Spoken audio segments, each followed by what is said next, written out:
আসসালামু আলাইকুম প্রিয় ভিউয়ার্স, কাছে ও দূরে দেশ ও প্রবাসে যে যেখান থেকে আমার ইউটিউব চ্যানেলের ভিডিওটি দেখছেন সবাইকে আন্তরিক শুভেচ্ছা ও অভিনন্দন। তো ভিউয়ার্স, আমি মূলত একজন ডিজাইন মিস্ত্রি।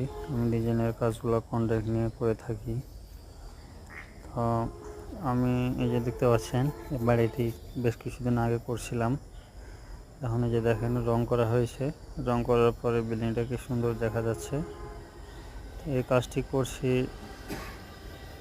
দোহার নবাবগঞ্জ দোহার। তো এইসব ধরনের কেউ যদি কাজ করাতে চান